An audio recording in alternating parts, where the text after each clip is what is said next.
You ever meet someone who's just an unapologetic jerk? Yeah, Nagash makes people like that look good. Enjoy! Today, we're learning about Nagash. Chad is already telling me that he's pretty stinky. We were just talking about how we're gonna compare it to the Horned Rat, who is also not a great guy. So I don't really know much about this. I think the thumbnail showed he was a Tomb King, question mark? But let's find out. In Warhammer Fantasy, something about the good guy characters is that even when they do horrid things, they do it out of the love for their people and nation that they have. Karl Franz, Teclis, even some evil characters like Lev von Karstein do some pretty dark things out of wanting their people to survive and prosper. They genuinely believe these things are a necessary evil to survive in the horrid world that they live in. They try to be good people despite the cards they've been dealt, oftentimes forcing them to do dark acts. With that in mind, there's something to be said about a character who is just an unrelenting piece of shit at every turn for no better reason than because why not? No, this isn't another video about the Skaven, though they will feature in it. Allow me to tell you the story of Nagash, Warhammer. Though they will feature in it. Sus. Okay, first thing, designs. Okay, it sounds really dumb. I think like the skull designs, usually when it's like, a little bow, is very cute. So kind of vibing with the aesthetic. Kind of vibing.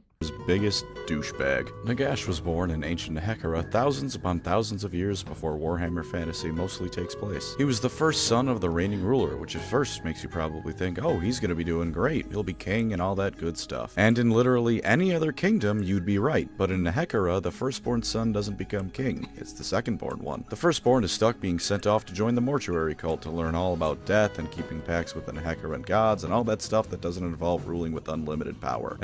So the first one is not allowed to rule the kingdom. That's interesting. But they learn about like the history of things and how it works. I mean, this thing's throwing me off because I don't know what this is. I guess they go on like an adventure type of thing. But the second one, that's interesting. I've never seen it that way. And Nagash hated it. He was a sociopathic dickhead from day one and wanted to be king. There was, however, a brief moment in time where his father Katap led a military campaign against Elizamon but fell ill, whereupon Nagash took over the campaign for him and briefly ruled a city he saved as a king for 6 months. This happened before he was forced to join the mortuary cult, so not only did he get power taken away from him, now he had a taste of what he could have had if he was born just a bit later. Also, his first one becomes a priest. Oh, priesthood. I mean, that's kind of an interesting way of doing it. I don't think I've ever heard that before. Usually it's like, oh, the first in line becomes the heir. Yeah, interesting. His dad removed all records of him actually doing the ruling of the city and leading the campaign and just had him referred to as a brave warrior. Bit of a dick move, but given what Nagash is going to be getting up to shortly, probably not undeserved. Thankfully, during his father's funeral, a solution to all his problems was practically handed to him on a silver platter. Diplomats from another kingdom arrived with 3 Dark Elf prisoners to be given to Zandri, Nagash's kingdom, as a sacrifice. Nagash promptly went, "I assure you, everyone, I can handle it from here," and stole them away. When he was embalming his dad's corpse, he realized that dark magic must have played a part in his death, and he correctly assumed that the 3 pointy-eared assholes in front of him were at least somewhat responsible. So he stuck them in his dad's pyramid, filled the entire thing with lethal traps and whatnot, and told them they can either teach him magic or join his father in the grave. Naturally, they decided to help him, though being elves, they of course made sure to tell him that he was still inferior the entire time. Not that he gave a shit, he got that spicy forbidden knowledge either way. He learned how to do magic without relying on the gods, all about chaos and the fun stuff that entails, and that if a human is extra careful, they can use one of the winds of magic. Of course, not all of it at once like the elves, but hey, better than nothing. Eventually, the Dark Elves, of course, managed to escape, but right as they got to the exit, they found good old Nagy waiting for them. He told them that they either had to beat him in a magical duel to escape or get back in that tomb, so help them, and the elves figured, we're elves, we got this. But in fact, they did not have this, and Nagash ate all of their souls. He ate all their souls? Okay, and so I was gonna say, I paused it at the wrong time, but I didn't want to cut him off. That beast thing he was running was cool. So this is before he was a skeleton? Because, I mean, they said they didn't have a picture, but they're showing some different pictures. I was continuing even after the time of Cetra, since the mortuary cult became powerful and influential as well. I don't know what Cetra is. Usually the first is the heir, second is the backup, and everyone third and later could piss off. That's nice. Eats your soul. Well, he said you had to fight them, so, like, yeah, he's still mortal. Okay, so he's still mortal right now. Okay. Because I was confused, because I was like, wait a minute, because it sounds like he has really strong powers, but then he's like, oh, then his dad died, and then he embalmed him, and I was like, wait, okay, so it's before it, okay. This is where things really started to go well for Nagash and poorly for everyone who isn't Nagash. As a quick side note though, those 3 elves were also involved in the false flag operation that started the massive war between the high elves and the dwarfs. So if you ever wondered how the hell all of the horrible things of the Warhammer world managed to come to power, including Nagash, it's because Malekith and his Dami Mommy threw a hissy fit powerful enough to destabilize I'm sorry, his what? Okay. nations. Anyways, Nagash, he commensurated his newfound power by murdering his brother's court and burying him alive. Already off to a fantastic start, he began to get really into his magical research. He invented necromancy. Well, I mean, alright, not technically, but he was the first one to make meaningful progress with it. Meaningful progress here meaning potions of eternal life and entire armies of undead soldiers. Let no one say he doesn't get shit done. He did almost the whole evil magic shebang. Mass sacrifices, torture, kidnapping people to sacrifice and torture. The only thing I don't think he did was make pacts with dark gods, because then he wouldn't be the one in charge. He wrote But why do you have to name it like that though? I'm not saying what I'm not repeating what he said, but why? Wait, his mom is also his lover? Huh? His mother, Morathai Pancreas, were wrestling the old lore where the two had a relation, if you know what I mean. Well, brother, Pancreas down bad from Roth. I gotta talk to him, guys. It's kind of, yeah. 9 books creatively called the 9 Books of Nagash, which, fair enough, I guess. These contained the secrets of all he had learned, though because he put a portion of himself in each of them, only he could get the full power out of them. Why he needed to get the power out of the books he wrote, I don't know, but I guess even without the knowledge, they're still incredibly powerful magic artifacts, so maybe that's why. Or just because he's a dick. That's always a good reason to go for when you're talking about Nagash. Then he started his trend of building massive black pyramids, at least partially made out of warpstone. First he bankrupted Khemri building it, not only wasting the treasury, but thousands of lives on top of that. Then he figured that if he was going to build this, he might as well full send it, and did pretty much the same thing to all of Nehekara. Eventually no one could stomach him turning their once mighty nation into a continent-sized decaying remnant of what once was, so basically the city of Chicago scaled up, so they all rebelled. Nagash responded by raising a massive army of the dead, and then killing his wife, who for the record was his brother's wife before he murdered his brother. He was also abusive and probably sexually assaulted her, because at this point there were only so many ways to make him even more of a shitbag, the writers probably just felt obliged to cross that off the list. Despite Okay, I'm learning things. All right, so now at this point, he's a skeleton because he's learning necromancy and stuff, if I heard correctly. And now he's deleting people and just being an overall. Not yet, no. Okay, not yet. Okay. I thought it was because he says he's doing necromancy. Not yet a skeleton. Nope, still a dude. Really? Really? He's okay. All right. Nagash, the kind of guy to play Pot of Greed and tell you exactly what it does. Wow. Okay, still very much fleshy. Okay, all right. Let him cook, I guess. Wouldn't actually cook, but let him cook. Despite all this, he assumed no one was actually going to challenge him once he rose to power. Surely no one was dumb enough to do that. He was very wrong, and the armies of 7 Tomb Kings cast him out of power and Tell me right there, they're not Tomb Kids yet. Anyway. murdered all of his lieutenants. Turns out a 7-nation army could hold him back. Who knew? Of course he slipped away like the weasel he is, and they couldn't destroy his pyramid, but hey, he's gone. Sure, the land's in crippling debt, famine, the gods are pretty much gone because Nagash killing his wife broke an ancient pact, and barbarians from everywhere else are raiding across the land willy-nilly. But hey, at least the big bad was defeated once and for all. It turns out, the big bad wasn't defeated once and for all. Nagash wandered in the desert for a little while, kinda like Moses, but evil. At one point he died, but he decided that dying is cringe, so he just possessed his body and kept on walking. He saw some Skaven, murdered some Skaven, and then took a bite out of the Warpstone they had on. Dying is cringe. Heard it here first, Chad. What the? And then beat up Skaven. Okay, alright. On him. Instantly, 2 things happened from this. 1, it was like he ate a senzu bean and recovered a pretty sizable portion of his power, and 2, his senses got all screwed up like that one scene from Gravity Falls where the guy has an eyeball for a mouth and he just kinda watered the desert aimlessly for over a century. To fast track things a little bit, after that little oopsie, he found a human tribe living on a mountain. He saw how they were mining Warpstone, took it over, and then turned it into a magical fortress called... seriously? Nagashazar. Because of course that's what he called it. He fought some Skaven to a standstill, and made a truce with them which neither side expected to last for more than 5 minutes, then made not only his evil armor, but his crown of sorcery. Okay, so he ate a Warpstone. So is it because he had so much power that he was able to become a Scaly Boy, and that, you know, he survived because it said he was dying, but then he ate the Warpstone, and then it, like, so is it because he has so much power that he was able to turn into, like, a skeleton, or... I mean, a Tomb King, I guess. I keep calling them Skelly Boys. So, can anyone do that if they're strong enough? Yes, basically. Because if a normal human was just like, gulp, Warpstone, they can't. Yeah, he was too powerful to die. He was simply too base to die. The dichotomy of chat. He was too powerful. He was too based. He knew necromancy. Oh, so he was like, psych, gonna do it on myself? Like, literally turned the wand towards himself, and he was like, Kazam. Okay, interesting. He possessed his body for the Warpstone. How do you possess your own body? Huh. Nagash means glory of Nagash. Yeah, of course they would name his cult. Not that I would know what a cult is, but imagine naming your cult after yourself. That's kind of cringe. Kind of cringe. Very, very few people. Okay. All right. He possessed his body before the Warpstone eating. Huh. Prefer to think he just said death is cringe and decide not to die. He said YOLO, but I'm living again. Lamau. Armor is whatever, you know, it's just standard evil bad guy armor, but the crown is important and it'll show up later. By this point, vampires started bothering him because someone else found his formula for eternal life but couldn't get the recipe quite right. The first time someone tried to contact him, he magically strangled them from a continent away, but eventually he figured these super powerful undead might make for some good minions and recruited them to his cause. He also may have been guiding them the whole time, but either way, he's got his new lieutenants and decided that he'd take another crack into Hekara, and so he did. And a lot of people died. Like, a lot. His forces started wreaking havoc, and the chief king of the realm, Akadizar, was taken from his throne and imprisoned by Nagash. And then the Skelly Man decided it was time to up the ante. How, you might ask? Why, by casting a spell that would resurrect every last corpse on the planet under his control. All of them. Ever. All of them? Ever? Huh? That's a lot of people. All at once?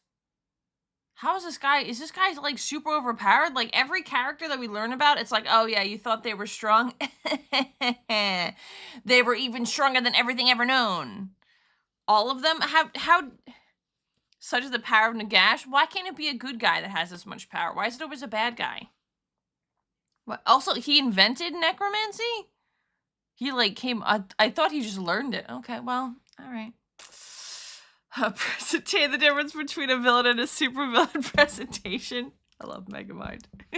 This was after not only the Great Chaos Invasion, but the massive war between elves and dwarfs, as well as the Elven Civil War and Malekith's Hissy Fit. So there were a few corpses lying around. The stakes have risen somewhere into the stratosphere by this point, and what didn't help was that Nagash, while doing this, decided to kill every single living being in Nehekara first just to piss off Alcadizar. Alcadizar also needed to be alive as a focus for the power of the spell. Since he ruled Nehekara, he would serve as a symbol for everything in it to focus on, so Nagash could murder everything in it. But I have no doubt in my mind Nagash mostly just kept him alive to be a shitheel. But he forgot about one crucial detail. Those goddamn rat people. The gosh darn Skaven. Oh yeah, look at them. They're so cute. Okay. Realized that every corpse on the planet included Skaven corpses, which are always plentiful, and that either way, world domination would include wiping them out. So the Skaven freed Alcadizar, gave him a dagger made of pure warpstone that started killing him the moment he touched it, and told him to go stab the guy at the center of a hurricane of magic. And right as everything but he and Nehekara was dead, including the plant life, he cut off Nagash's hand. He wasn't dead, but at least the spell hadn't gone global. And thus did an epic battle for the fate of the world begin, in which the Skaven were actually using magic the whole time to help Alcadizar because that's how afraid they were of Nagash.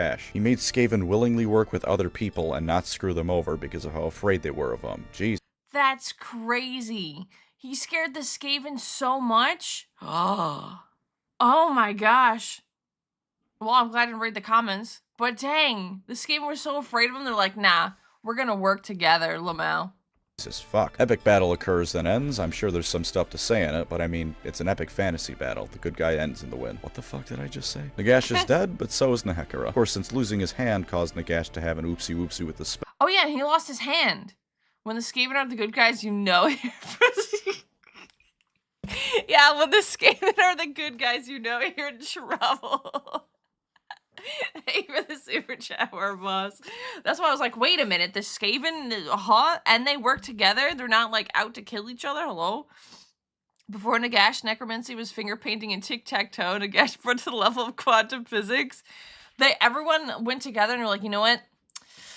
He's a bad guy. We need to work together. This is, like, bad, but, like, to the umpteenth power. We need to work together. Yeah, you know it's a bad sign when the Skaven all literally work together dead to defeat someone. Also, he lost his hand, so I'm curious to see what happens to that. Also, thank you for the super chat, Zid. Thank you. Well, all of the Nehecarans that died in the past came back with varying levels of sentience. The Tomb King started infighting, and now there's all sorts of claims to the throne and a whole ton of shit going down. But that's irrelevant. Nagash is gone now, and this time the good guys actually beat the big bad for certain, even if it was at a measurable cost. Definitely this time. He's definitely gone. It turns out that Nagash was not actually gone. He basically What? He wasn't actually gone? Shocker. Wow, shocked. invented necromancy. Are you surprised? I mean, seriously. No, of course he was very weakened, both from the sword and from the souls of all the people he killed beating the shit out of him in the afterlife. So it took him 1,111 years to finally come back again. When he did... Oh, okay, but it took him a while. Okay. The Chaos God in that time were afraid of Nagash. Really? Even the gods were afraid? Thank you for the super chat. Thank you. Antonio, thank you. So everyone was just afraid of him. He was that powerful? God, not actually gone. Oh my God. And he's like, psych. He really said, it's not a goodbye. It's a see you later. But it took him 1,111. I don't know if that was the exact number. I heard a lot of ones. For him to return. So at least it's not like, at least you could prepare ahead of time a little bit, maybe. Come back, he had to find all of his magical stuff, and he had to reforge his hand since Al-Qadizar cut it off, but hey, he's back. Unfortunately, he was unlucky enough to come back to life at the same time as Sigmar Unbroken, the still just a man, the myth, the legend himself. And Sigmar, being a big fan of Smash... Sigmar like Sigmar? Coincidence? I think not. Things with his hammer, proceeded to smash Nagash with his hammer. To be fair, he had to wear Nagash's crown after he found it in order to resist Nagash's magic, but he still won. I mean, he's Sigmar. Of course he won. He's the best god emperor and the second best emperor in Warhammer. And now Nagash was definitely gone. For certain. Absolutely, definitely gone. He's definitely gone this time, right? Hi, Nevi! He's definitely gone this time, right? There's no way he's coming back again. Especially since he got so defeated by a Sigmar. Oh, that's a funny name. Can't believe Nagash died of Ligma. I can't believe it. Oh my God, yeah, he's dead for sure. There's no way he's coming back again. Turns out that Nagash was... yeah, he's not gone, alright? Of course, this time it took a lot... What? He's back again? How? longer for him to come back. His spirit did kind of influence some stuff and quietly direct things for a few thousand years, and more directly guide Arcan, but he didn't do too much otherwise. And then the end times happened. Naturally, the big man was due for a comeback tour. He started it by resurrecting himself by having Arcan sacrifice Tyrion and Alariel's daughter, the Fey Enchantress, and Volkmar the Grim. Presumably several thousand other peasants and such as well on top of them, because this lich cannot do anything without being a prick about it. He shows back up on all of his pointy-hatted glory, and literally everyone on the planet, including the Chaos Gods, starts shitting their pants. Because this time around, he ate the god They're Morbius fans? They started pooping their pants? Pog? out of the dead and caused the dead around the world to resurrect. Now that he's back, first order of business, obliterate Nehekara, which he promptly did. Sledger did put up a fight and say the most badass line in all of Warhammer history, but he still got exploded by Nagash in the end. After he was done with revenge about 10,000 years in the making, Nagash drained the power of the dwarf god Valaya because one god clearly wasn't enough for him. Then he brings all of the undead on the planet under his control and starts forcing the entire wind of death into Sylvania. Okay, dumb question, because it says he brought back everyone that was passed away again, right? So if he resurrected the entirety of all the bodies in the world, and then they get defeated, but then he comes back and resurrects them again, is it all the other previous bodies plus current ones as well, or is it just like the new ones? And if they're already undead, how do they technically die? I've always questioned that. Is it just the magic just goes away and it's like, time's up, pile of dust. It's all the bodies, so it's all of them all over again, plus any new ones. Okay, so that's question number one. They can crumble. Oh, is there like a certain thing? Is it a spoiler? I don't know if it's a spoiler. Is there a certain thing that like deletes them, like silver to the heart, even though they don't have hearts, like something like quirky like that? Death magic is funky. Yeah, well, I'm thinking because if he made necromancy and came up with it, right? How do people know how to fight it? All bodies that aren't dust. Okay, true. Don't know personally, but assume that not all completely obliterated. Sorry, hiccups. If the one reanimating them is destroyed, the undead, the control will fall apart. Oh, yeah, that makes a lot of sense. I didn't think about it that way. It's kind of like the puppet and the puppeteer. Okay, all right. Necromancy and Warhammer is basically using magic to puppet bodies as spells can be broken. So that's the only way to get rid of everything then. So there's no point in fighting the ones that he summoned. Multiple stuff works well against undead necromancers. Oh, like light. That's like a common one. Like, oh, sunshine and bubblegum. Yeah, okay. Light and life magic tends to work really well against undead, and killing the necromancer works very well. Okay, smart. It's possible to damage your body to the point where reanimation is almost impossible, though it's very hard to do. True. Okay. Just as the god of necromancers you're up against. I mean, he's a little quirky. Yeah, okay. All right. Thank you, guys. I had to check it out. I don't know why I couldn't think of that answer, because I've seen, like, other things before. I was just curious if it worked the same. At this point, he decided that it was safe for him to take a bit of a breather, so he decided to chill in his coffin for a while. Also, remember the Black Pyramid he built? He floated it all the way to Sylvania. Imagine picking up the Great Pyramids of Giza and floating them over to Romania, only double the distance because the Warhammer world is huge. He used it to start becoming even more powerful, but he once again made a massive mistake. He forgot he existed on the same planet as the Skaven. By this point, the Skaven had decided to become part of Chaos because the writers needed the end times to happen eventually, and that was a good way to do it. A massive demon army, led by a traitorous lieutenant of his, shows up, and while it was held back thanks to Nagash's power, the Skaven sneaked on under to the pyramid and blew it up with magical nuclear warheads. Okay, so the Skaven once again are proving they're bad guys, but they are not bad guys, and they're willing to work together to destroy someone who's even worse.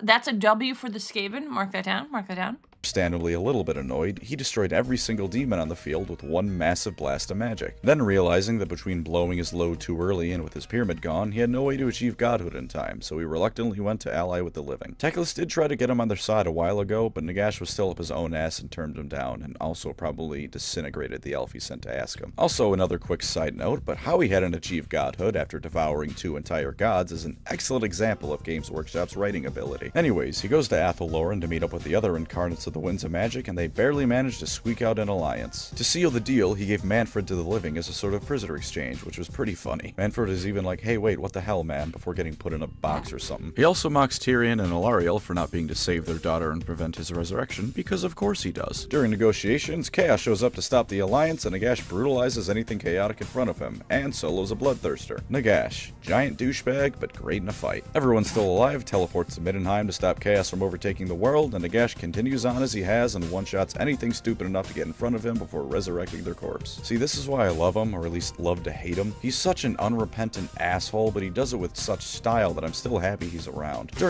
I'm sorry, he does it with such style. So he literally defeats someone in one shot and then resurrects them and then uses them against... Okay, well that's kind of spicy. Fight, he eventually fought Kabanda the Bloodthirster, which required a bit more effort out of him. First he had to choke him out like a bitch before erasing him from the world. As the climax of the battle is coming up, they go to stop the Chaos Rift from overtaking the world, and then Manfred decided that now is the time to betray everyone and stabs Gelt in the back. Tyrion stabs Manfred in the back in return, but it's too late. As the world is overtaken by chaos, Nagash loses all of his magic and is last seen crumbling the dust while panicking. And thus does the story of Nagash come to a close. Wait, there's no way he's coming back again, right? Definitely. It turns out that I have about 3 jokes to work with per video because I am not clever or funny, and also that Nagash's story did not come to a close. After the world exploded, Chaos stuck him in a crypt of forgotten... Didn't come to a close again? I'm sorry, he what? He's back again? No way. No way. What is this, the 4th time now? The 4th time? Forgotten moments after the end times, which sounds like some BS nothing, but whatever. Sigmar frees him to help him restart reality, and they start beating the snot out of monsters even the Chaos Gods were afraid to mess with. And he's a god too now. He's finally moving up in the world. Except now he has 7 other incarnate gods to deal with of roughly equal strength to him on top of the Chaos Gods. He did pimp slap Marathi when she tried to sleep with him though, so at least his treatment of women hasn't changed after all these years. Then again, it's Marathi, and if there was ever an elf that deserved to be slapped upside the head over and over, it's definitely her. He immediately begins planning to betray Sigmar and everyone else, because at this point I'm pretty sure being an asshole is a core part of his soul or something. Speaking of souls, he also claims all the souls of those who die as belonging to him on the basis of do trust me on this one. That's why Do trust me on this one. You really hate Sigmar now, because the Stormcast get reforged and he only gets a sliver of their soul each time they die. But I get ahead of myself. Nagash ate all the other Fucking diabetes, man. Nagash ate all of the other death gods, which somehow still didn't boost his power above everyone else, because Nagash can never win. Chaos invaded, and Nagash is actually the last one of Sigmar's pantheon to leave him. Unsurprisingly, on his way out, he basically kicks Sigmar in the balls by leaving his forces to rot while Chaos runs rampant, and Nagash goes back home to the realm of death. Somehow, having not have expected this, Sigmar is thoroughly sick of his shit by this point and runs to Shyish to beat the hell out of him, but was so mad he kind of forgot about the whole Chaos invasion running rampant thing going on. Sigmar loses the battle because Archaon tricked him and made him get rid of Gal Maraz, and everything goes super grim and dark and looks like Games Workshop is going to end times AOS before it even begins. Oh, well, that's fun.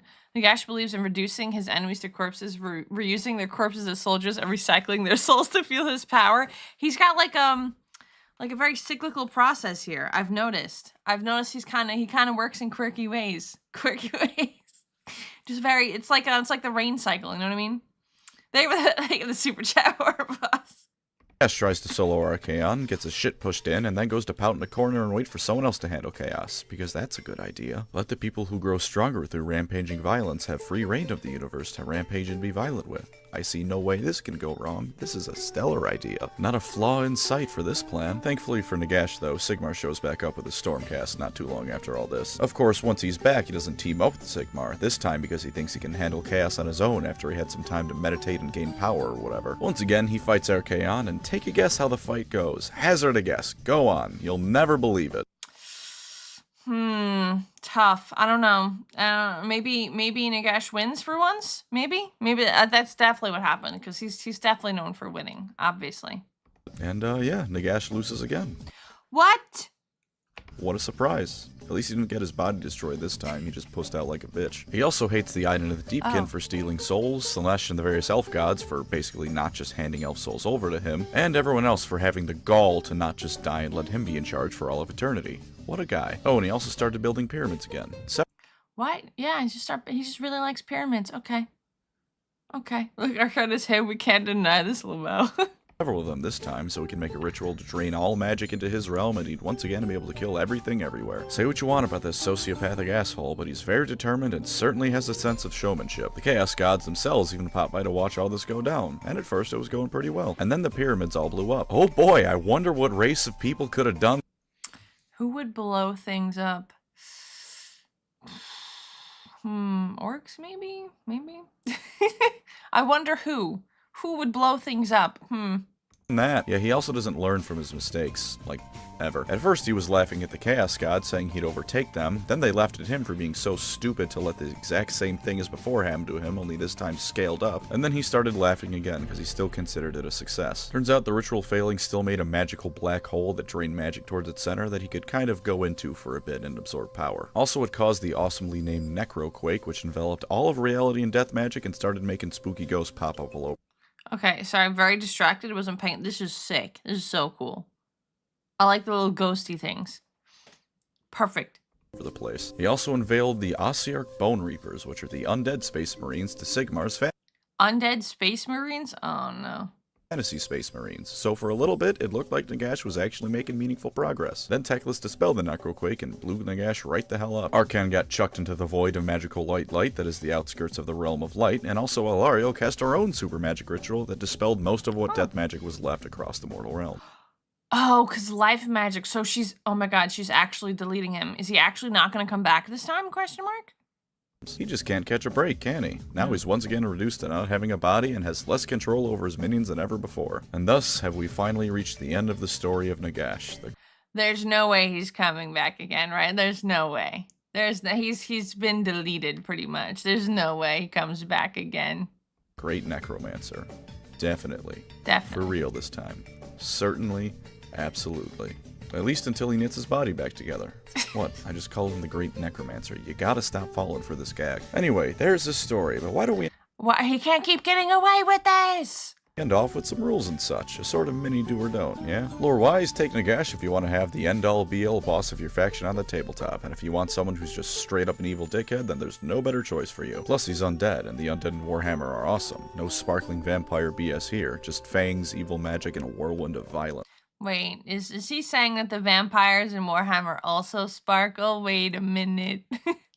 Imagine putting Ainz from Overlord on the table, only not pathetic in all ways but his power level. Nagash hams it up at every moment, and if you want a villain that steals the show because of how unnecessarily evil he is, here you go. As for his rules, well, he's the god of the dead. Unlike how he is in the lore, he's no goddamn pushover here. 16 wounds, 10 bravery, 9 inches of movement, and a 3+ save means that he's faster than Eldar infantry and is going to tank almost whatever you throw at him. He can cast and unbind up to 9 spells, degrading down to a minimum of 4 if you take away 13 wounds, which good luck with that. Naturally, he gets a bonus to casting and unbinding spells because he's the god of death, and to put it bluntly, you're joining his domain whether you like it or not. He has a ranged weapon in the form of his Death Glare, which causes d6 wounds because he's such a stone-cold motherfucker, and 3 different melee weapons to choose from just to really put the hurt on. His melee weapons hit pretty hard, not the hardest in the game, and anything next to him is certainly going to be feeling it. Of course, as is fitting for a necromancer, his magic is what you really want him for. He knows all the spells for the undead faction army he joins, and he can't join any of them since, again, he's their god. But let's just... And he could fly. This unit can fly. So he wasn't in it before? The Nagash on Tabletop's insane. They're only adding him now? look at his personal abilities. For the baseline level of BS he can always unleash. He can either heal 15 wounds worth of damage or bring back 15 models from the dead, depending on what he's casting on. In a war game where chaff units are incredibly useful for tying down the enemy until they're inevitably destroyed and can make or break a game depending on how they're used, Nagash simply says no. These skeletons are not going to be leaving the table. He can give a unit a boost to their ward save when it's the combat phase. On a roll of 6 for a saved wound, he reflects it right back at the person who was trying to hurt him. Soul Stealer lets him brutalize enemy units and heal himself in turn, so if you don't kill him in a single turn, he's just going to come right back to full health. And of course, my personal favorite, Hand of Dust. Within 3 inches of him, pick a model. If you successfully cast the spell, and you're almost certainly going to, especially if he's unwounded, take a dice and put it in one of your hands behind your back. If they don't pick the hand with the dice in it, the model is just dead. No wards. What? I'm sorry. What is this? Put a dice in one of your hands, put it behind your back, and if they don't guess what it is, that's crazy. If they pick the one holding the dice, the spell has no effect. That's hilarious. What hand is it in? But someone could be like really spicy with this and be like, haha, and then throw it to their hand and be like, oh, just kidding, haha, effect. That is crazy. And you have to one-hit KO. He sounds way too powerful. I don't know. I don't know the other characters, obviously, but this seems insane. Save, no retreating, just gone, reduced to atoms. If they don't have a rule that's more or less specifically designed to prevent this from happening, like Gotrek or Archaon, they simply cease to be. I absolutely love how this isn't just roll a dice and on a 4 if they die, because functionally that's the same thing. They make it so you have to pick which hand it's in, which just makes me imagine some stupid Death Note level mind games going on. Like the player using Nagash is like, he knows I picked my right hand last time I used this and will be expecting my left hand, thus I'll use my right hand once more. And the other guy's like, I know he picked his right hand, so surely it would be in his left now, but he might be expecting me to know that, so he must surely have put it in his right hand again. But what if he expects me to assume this and moved it to his left because of this? This is literally just no game, no life right here. Such a stupid little thing, but it's just fun to me to imagine it going down like that. There's no rolling, you have to play the Games Workshop mandated mind games. Anyways, lore flaws. He's a douchebag, so by picking Nagash, you are forfeiting any rights you have to the moral high ground. Yes, even if your opponent is the Skaven or Chaos, all that does is make everyone equally an asshole. Of course, that has its own appeal, but if you aren't looking for the absolute bottom of the ethical barrel, then don't go for Nagash. Also, as you may have noticed, Nagash loses a lot in his lore. True, a lot of this is because he's the god of the dead, and therefore just resurrects himself later, but it still makes him look like a bit of a punk. So while the numberless horde of undead angle has your back, the leader of that numberless horde gets his nose bloodied a lot more often than not. I guess he doesn't lose as often as the Skaven do, but it's funny and destructive when they lose, whereas it's just kind of pathetic whenever Nagash loses once again. As for rules, there are still some flaws he has despite what he's got going for him. That degrading stat line means he gets worse as time goes on, and if you aren't careful, that just means that you might throw him into a situation without realizing he's no longer prepared for it. Soul Stealer can help mitigate this, but you still shouldn't put him into a melee fight with Gotrek or Archaon. Not that I should have to tell you to avoid getting into a melee fight with Gotrek, that's like telling someone don't stare at the sun for too long. And while his wounds and save do make him tanky, cannons are gonna grind him into bone meal. Artillery of any sort is the bane of his existence because they reduce his save and make it so that his wounds almost don't matter. Because with enough d6 damaging shots, it's not gonna matter if he makes 1 or 2 of those saves. Additionally, certain casters are gonna make him look almost useless, namely Techless. If your opponent is running Techless, just forfeit. While Techless can only cast half as as many spells, he has a guaranteed casting value of 10 minimum, so whatever he's shooting is going off. This is on top of Teclis being able to auto-unbind one spell per turn and make it just not happen. True, if Nagash gets into melee range of any caster, he's going to send them straight to Shyish, Teclis included, but if he can't, the upper tier ones are going to make him look a bit silly. And given that there's decent odds there'll be an entire battle line between Nagash and the enemy magic man, well, he also doesn't really buff his army, so you're bringing Nagash for Nagash and not to help out other units, healing aside. Lastly, his price. 955 points means that if you aren't playing a large-scale game, he's just not showing up. Like, at least Big Turtle could show up in a game under 1500 points and feasibly not tank the army to uselessness, but Nagash will do just that. And even in larger point games, you are paying out the ass for him. He's almost certainly going to make up half, if not more, of your points allowance, so if you use him, you really need to know how to make the most out of the guy. I was gonna say, because he seems so like overpowered, how is it able for him to be on the? But I'm glad he's mentioning all the things that are negative with it as well. Definitely interesting. And with that, I am finally, for real, done talking about Nagash, Warhammer's biggest douchebag. There's a whole list of things he's done solely to be a prick, but I'm not gonna list all of them. If you want though, go to 1d4chan. At the bottom of his page is a list of the various things he's done for no reason beyond being petty and evil. It's a long list. As always, thank you to my wonderful channel members. You are the books of Nagash to my Nagash, allowing me to continue Nagashing for the times to Nagash, such is the power of Nagash. If you'd like to support the channel, feel free to become a member or subscribe. Theoretically, hitting like also helps me, but I've yet to discover how. Either way, thank you for watching and take care out there. Thing at the end? Nagash, Nagash, Nagash? Nagash. Nagash, Nagash. Ah, but Nagash? Nagash, Nagash, Nagash. Nagash? Nagash. What was that? Hello? Nagash. Nagash, Nagash. He can't join any of them. I didn't mean to replay it. I was trying to get like a image so we could yap about it for a little bit. So that was interesting. Nagash, Nagash, Nagash, Nagash. Nagash. So how many points are you allowed on like a field like that? Because they said he was a lot of it. Which makes sense. Nagash. Nagash's got a sick trailer for Total Warhammer if it's only like 1-2 minutes long if you want to quickly see it. I'm kind of already on a time crunch today, but maybe another day. Because we're already an hour in and I have possibly 2 other videos to watch. But yeah, it says Warhammer's biggest douchebag. This is the video about men. I don't know. He seems kind of not nice. That was the biggest jerk. Biggest jerk. You know what I mean? Thank you so much for watching. If you enjoyed the content, please consider liking and subscribing. If you have any recommendations for future videos, please feel free to leave them in the comments below.